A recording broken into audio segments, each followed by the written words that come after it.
자, 당신의 선택은 시간입니다. 아마 그 우유부단한 성격을 갖고 계신 분들은 특히 우리 여성분들, 어머님들 백화점 가셔서도 옷 고를 때 빨간색 고를지 검정색 고를지 한동안 고민만 하다가 돌아오신 경험 많으실 거예요. 주식 투자에 있어서도 자, 타이밍이 중요한데요. 여러분들의 선택에 조금 더 도움이 될 만한 팁을 전해드리겠습니다. 자, 두 분과 함께 말씀 나눌 거고요. 자, 정재훈 전문가, 오현진 팀장 두 분과 함께 말씀 나누겠습니다. 두 분 어서 오세요. 네, 안녕하세요. 안녕하십니까. 자, 세 가지 질문을 이 두 분께 드려볼 겁니다. 당신의 선택은 첫 번째 질문부터 드려보겠습니다.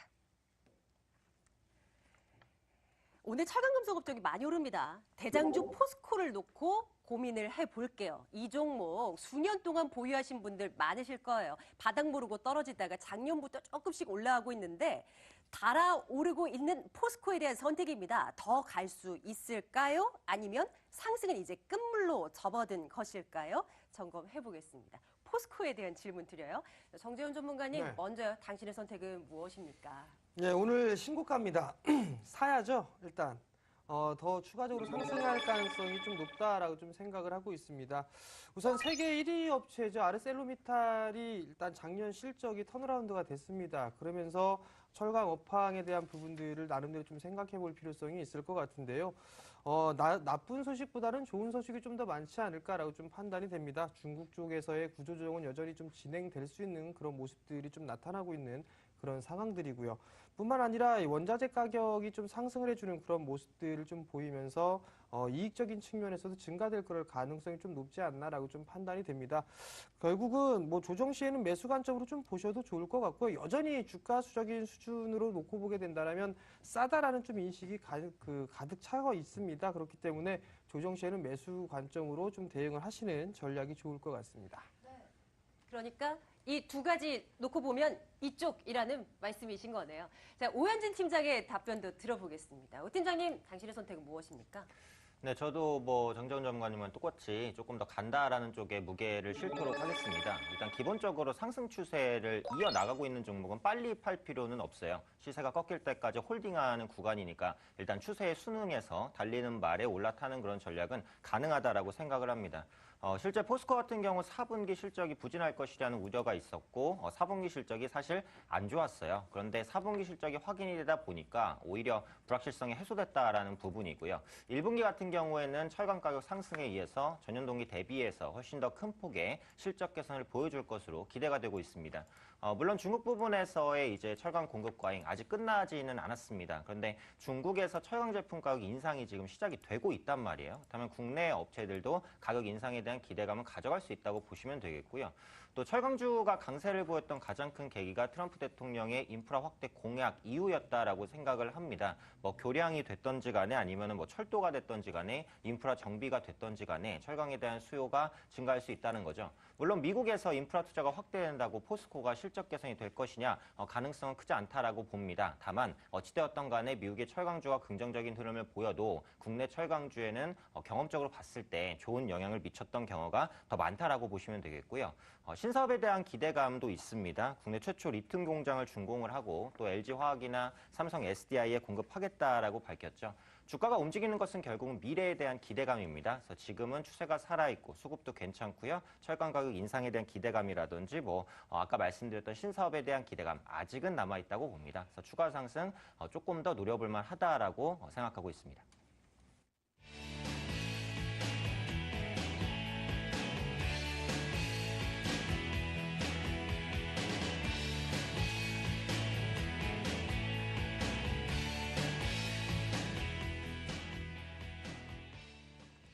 잘 나가던 IT주들이 조금씩 흔들립니다. 두 번째는 이 고민 해보겠습니다. 물론 많이 올랐으니까 조정받는 건 당연하죠. 역시 말입니다. 이미 조정폭이 깊이 나와서 당장 반등을 노려볼 만한 종목은 없을까요? 반등 노려볼 IT주 있다, 없다? 자, 있다 없다 이 둘 중으로 한번 선택해 보도록 하겠습니다. 오렌지 팀장님 어느 쪽이에요? 네, 저는 일단 이따 쪽으로 조금 더 손을 들도록 하겠습니다. 일단 기본적으로 지금 삼성전자와 SK하이닉스가 꺾이는 게 나빠서 꺾이는 거 아닌 것 같거든요. 그동안 많이 올라왔었기 때문에 언제든지 차익 실현 매물이 나올 수 있었어요. 그래서 꺾였다라고 보고 업황이 여전히 좋기 때문에 재반등 시도할 거라고 봅니다. 다만 지금은 떨어지는 칼날일 수 있겠죠. 추세가 일단 단기적으로 꺾였기 때문에 당장의 저가 매수를 진행하기는 어렵고 조정을 기다렸다가 반등을 확인하고 저가 매수에 진입하는 게 좋겠고요. 지금 당장 그럼 매수할 만한 IT, 저는 이제 카메라 섹터를 가장 주요 섹터로 좀 보고 있습니다. 그래서 지금 산다면 이제 카메라 모듈 관련주 한번 관심 가지시면 좋지 않을까 생각을 하는데요. 스마트폰에 이제 듀얼 카메라가 대중적으로 적용이 되고 있죠. 또 VR이라든지 AR 시장 확대되면 트리플 카메라까지 적용이 될 가능성이 아주 높다라고 보시면 되겠고요. 스마트폰의 전면 카메라 모듈 화소수도 계속해서 올라갑니다. 그리고 무엇보다 자율주행이라든지 스마트카 올해 대세가 될 수밖에 없다라고 생각을 하고 있는데 자율주행을 하려면 결국은 카메라 모듈이 자동차에 많이 달려야 돼요. 그래서 그런 부분들이 자동차에 눈이 돼줘야 되니까 그만큼 카메라에 대한 성장 스토리는 아마 지금부터 좀 쓰여질 수 있지 않을까라는 생각입니다. 그래서 최근에 그 카메라 모듈 관련주들의 흐름이 전체적으로는 조금 양호했거든요. 그래서 세코닉스나 옵트론텍 같은 종목군들 바닥권에서 좀 반등하고 지금 다시 한번 그 방향성을 찾으려는 모습들 나타나고 있는데 지금부터는 눌림목 이후에 재반등을 시도할 것으로 보이는 만큼 카메라 모듈주는 지금 봐도 괜찮다라고 생각하고 있습니다. 네. 자, IT주 가운데 반등을 노릴 만한 종목 있다 없다입니다. 이번에는 정재훈 전문가의 시각 좀 챙겨보도록 할게요. 전문가님 있다면 종목도 콕 집어주세요. 예, IT 빼면은 뭐 시장에서 올라갈 수 있는 부분들이 좀 많이 부족하지 않을까 싶습니다. 결론은 있습니다. 일단 최근의 주가 흐름들을 좀 놓고 봤을 때 섹터적으로 놓고 봤을 때 디스플레이 쪽, 반도체 쪽이 좀 상당히 많이 빠져 있는 그런 모습들입니다. 실적이 나빠서 빠지는 그런 모습들보다도 단기 차익성 매물이 좀 강하다라고 좀 보시는 게 좋을 것 같고요. 올해도 꾸준하게 좀 성장을 할 가능성이 좀 높은 부분들이 특히나 디스플레이 쪽이 아닌가라고 좀 판단이 됩니다. 그렇지만 여기서 한 가지 더 이제 추가적으로 봐야 될 부분들은 한국 기업들이 중국 쪽에 얼마만큼 수출을 많이 하느냐 이 부분들이 추가적인 상승이 나올지 여부에 결정적인 요인이 될 가능성이 좀 높습니다. 디스플레이 관련 종목군들 여전히 좀 매수 관점으로 보셔도 좋은 부분들이 있는데요. 일단은 단기적으로 좀 보시는 분들 같은 경우는 기술적 흐름에서 돌아서는 그런 모습들이 나타났을 때 매수를 하실 수 있는 그런 전략이 좀 필요하지 않을까라고 좀 판단이 되고요. 반도체 쪽도 마찬가지입니다. SK하이닉스가 많이 빠지고 있는 그런 상황들이고 삼성전자가 조정을 받고 있는 그런 상황입니다만 여전히 증설에 대한 모멘텀은 좀 충분히 남아있는 그런 상황들이기 때문에 반도체 업황 여전히 좀 보셔도 좋을 것 같고요. 최근 이제 새롭게 보는 그런 부분들에 있어서는 휴대폰 부품주들도 나름 괜찮지 않을까라고 좀 판단이 됩니다. 최근에 상승을 해주는 그런 종목군들을 좀 보게 되면 바닥권역에서 움직이는 그런 종목군들이 좀 많이 있는데요. 그들 중에 한 섹터가 휴대폰 부품주들이 아닌가라고 좀 판단이 됩니다. 카메라 모듈 쪽도 마찬가지고요. 케이스 쪽 마찬가지고요. 홍채 인식 쪽도 마찬가지고요. 결국은 어떠한 이슈나 재료적인 그런 부분들로 놓고 봤을 때 종목을 좀 선정을 하게 된다면 휴대폰 부품주들도 추가적인 상승이 좀 나올 가능성이 좀 높아 보이는데요. 바로 그 이유는 갤럭시 시리즈가 4월달 출시를 앞두고 있는 그런 부분들이기 때문에 선침의 관점으로 좀 보게 된다면 괜찮지 않을까라고 좀 판단이 되고요. MC넥스 같은 종목군들도 나름대로 좀 괜찮은 그런 부분들이 보여지고요. 그다음에 KH바텍 같은 케이스를 만드는 업체들도 나름대로 좀 괜찮을 것 같고 마지막으로 일단 그 홍채 인식에 관련되어 있는 그런 종목군들도 나름대로 좀 괜찮지 않을까라고 좀 판단을 하고 있습니다.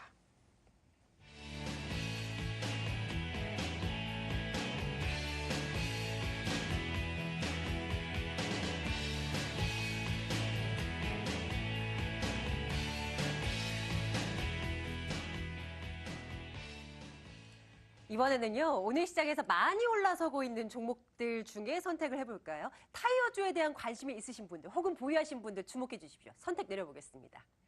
오늘 장에서 잘 나갑니다, 타이어주. 5% 이상씩 오르고 있나요? 지금 괜히 사봐야 되나라는 생각도 갖게 되는데 종목별로는 상승강도 다를 거예요. 한국 타이어냐, 넥센 타이어냐 선택해 보겠습니다. 타이어주 대표 두 종목입니다. 정재훈 전문가님, 이 둘 중에서 콕 집는다면 뭐가 더 달려나갈 것 같습니까? 한국 타이어죠. 네, 한국 타이어가 일단 좀 더 낫지 않나라고 개인적으로 좀 생각을 하고 있습니다. 시장 전체적으로 보더라도 업종 대표주들의 상승폭이 좀 더 크게 나타나는 그런 부분들로 놓고 봤을 때 한국 타이어가 그래도 타이어 쪽의 탑이기 때문에 일단 첫 번째 이유가 될 것 같고요. 두 번째 이유를 좀 살펴보게 되면 경쟁사죠. 금호타이어 파업된 그런 부분들로 인해서 수혜가 좀 뒤따른다라고 좀 보셔도 좋을 것 같습니다.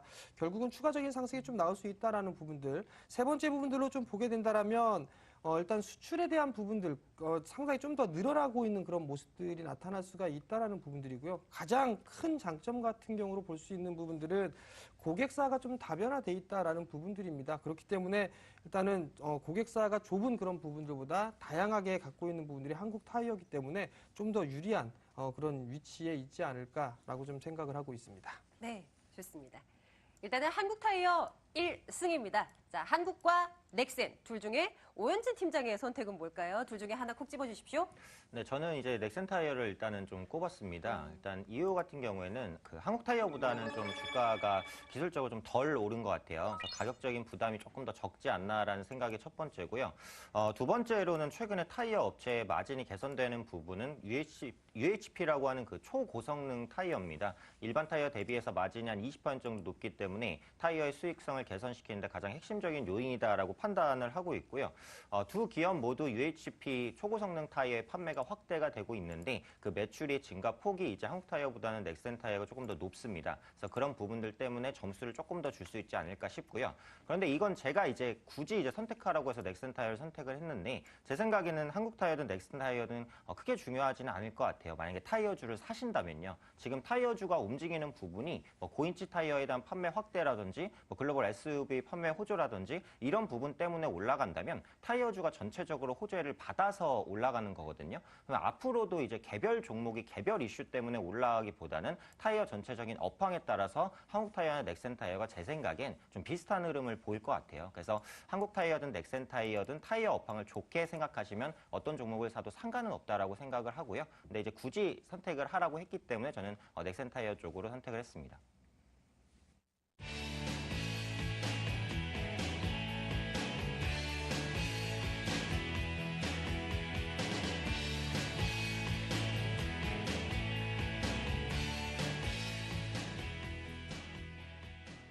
자, 이번에는 우리 두 분의 시장을 바라보실 때 그 특징주, 그 종목에 대한 이야기를 좀 나눠보도록 하겠습니다. 자, 이번에는 정재현 전문가님께 먼저 여쭤볼까요? 네. 오늘장에서 특징주 뭐라고 생각하세요? 오늘 장에서 좀 특징적으로 움직였던 부분들이 화장품 관련주가 아닌가라고 좀 판단이 됩니다. 특히나 이 ODM 업체들의 주가가 상당히 좀 탄력적으로 움직이는 그런 모습들이 나타나고 있는데요. 사드에 대한 영향에도 불구하고 어느 정도 실적이 좀 상당히 좋게 나왔다라는 부분들이 급등의 이유가 되지 않나라고 좀 판단이 됩니다. 사실 사드는 핑계거리로 좀 볼 수가 있는 그런 부분들이고 가장 큰 이 불확실성이 나타나고 있는 그런 부분들인데 이게 바로 실적에 나타나고 있던 그런 상황들이었습니다. 3분기 때 실적이 예상치보다 좋지 않게 나오면서 이제 끝물이 아닌가라는 그런 부분들이 있었는데 4분기 때는 보기 좋게 실적을 좀 돌려 세우는 그런 부분들이 나타났습니다. 그렇기 때문에 추가적인 상승 또한 나타날 수 있지 않을까라고 좀 판단이 되는데요.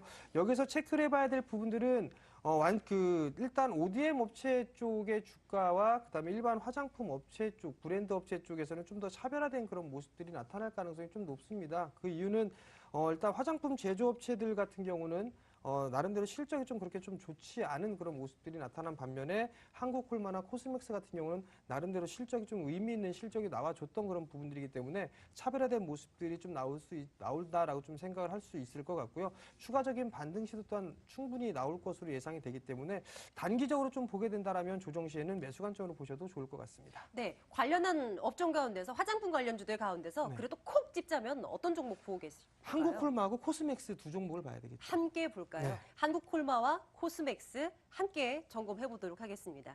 네, 좋아요. 화장품 업체 그동안 정말 조정 많이 나왔었는데요. 최근 들어 반등 나오고 있고 긍정적인 뷰 함께 챙겨봤습니다. 오현진 팀장님께도 특징 좀 하나 드릴게요. 어떤 거 보고 계세요?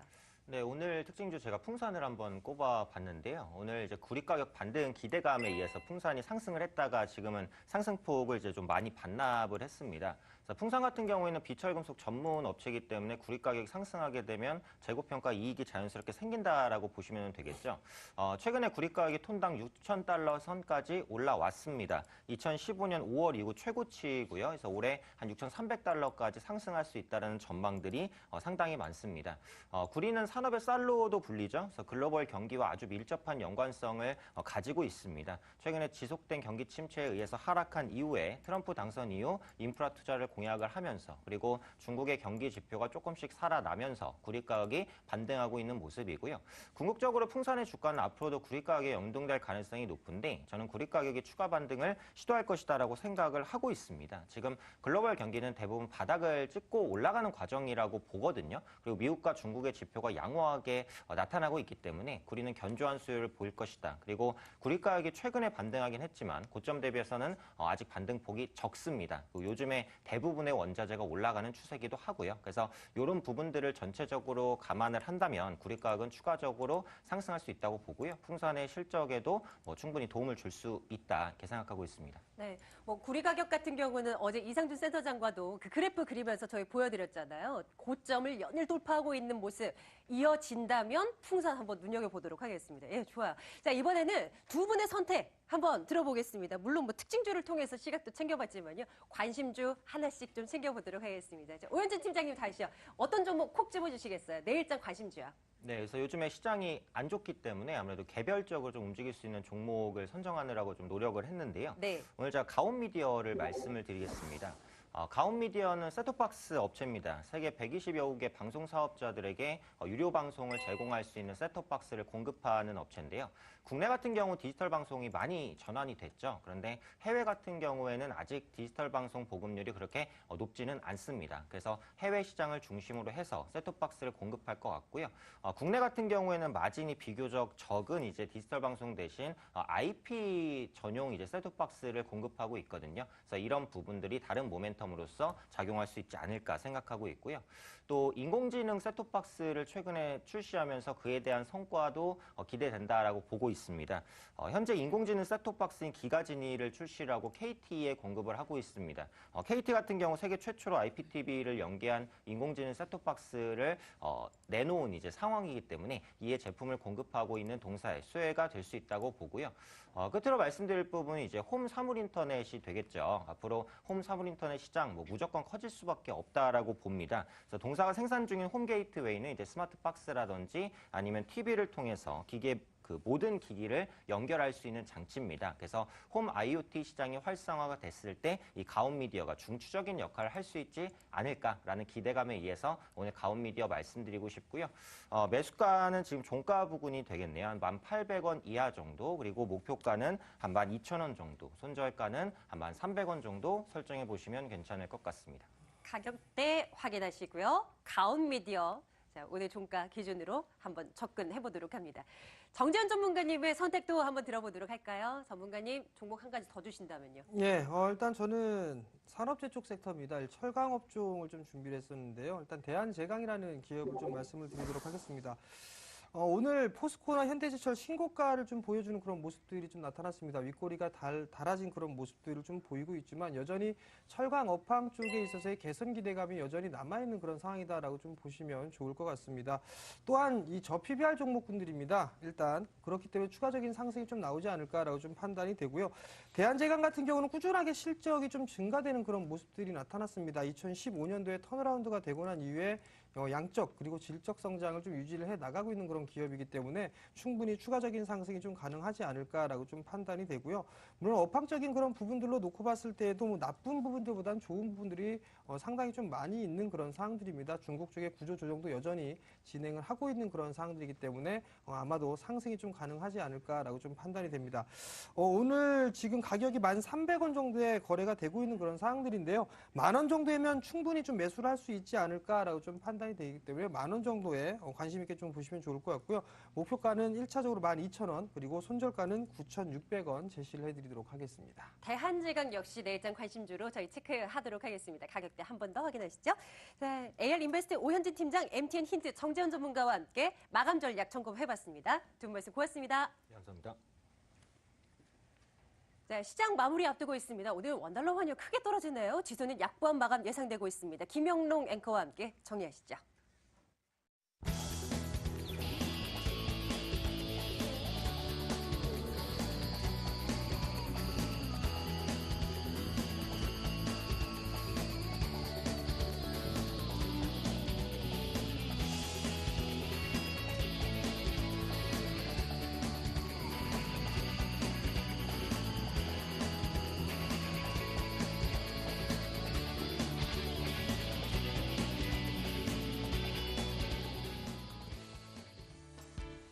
네, 그럼 마감 동시호강 시장 상황 체크를 해보도록 하겠습니다. 장 초반에 코스피 같은 경우에 2081선 찍기도 했습니다만은 이후로는 탄력 계속 이뤄가고 있는 양상입니다. 코스피 전체적으로 모멘텀도 없고요. 때문에 거래 대금도 줄고 있다 보니까 계속 흘러내리고 지지부진한 흐름이 이어지고 있는데요. 오늘장 0.25% 약보합권 2073선에서 거래 마감이 될 것으로 보입니다. 코스닥도 역시 마찬가지인데요. 8거래일째 608에서 611선에서 계속 정체된 모습을 보여주고 있습니다. 순환매성의 매수세도 어느 정도 나타나고 있고 또 잘 나가는 종목과 하락하는 종목이 뚜렷하게 양극화가 되다 보니까 지수 자체는 계속 정체가 돼 있는 양상인데요. 오늘 장에서 0.1% 하락하면서 610선에 거래 마감될 것으로 예상이 됩니다. 수급 상황들 체크해보도록 하겠습니다. 먼저 코스피 시장인데요. 외국인이 수급 부담을 느껴서일까요? 계속해서 매도 물량이 나타나고 있습니다. 오늘 장에서도 1,300억 원 이상의 팔자세를 기록했고요. 2월 들어서만 현재 6천억 원 이상의 순매도 우위를 기록하고 있습니다.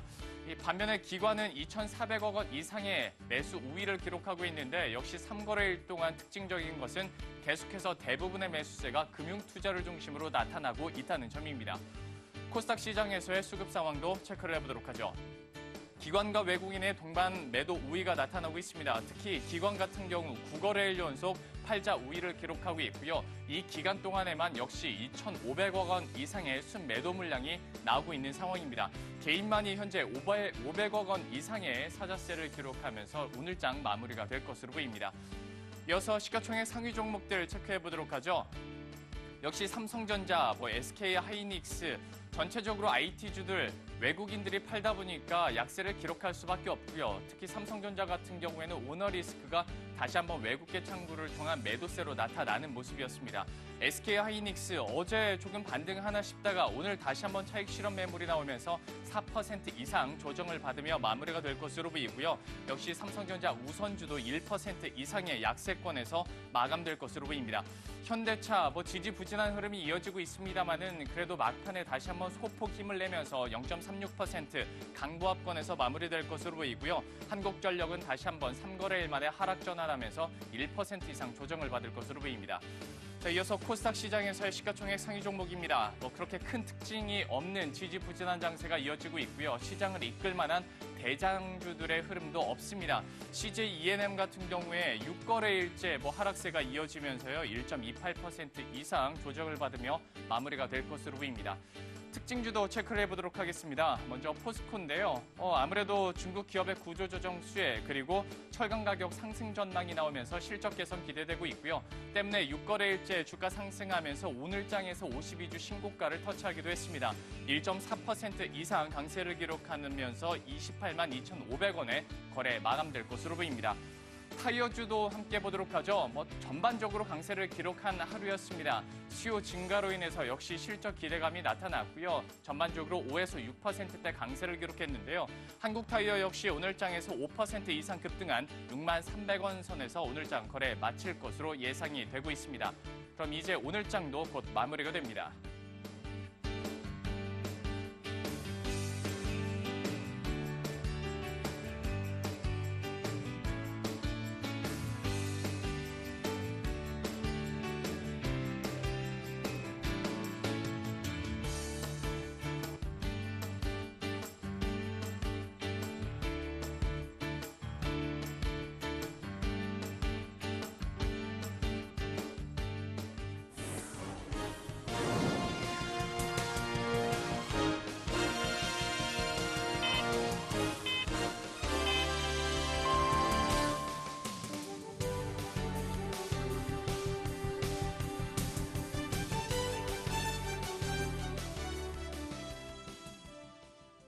마감 시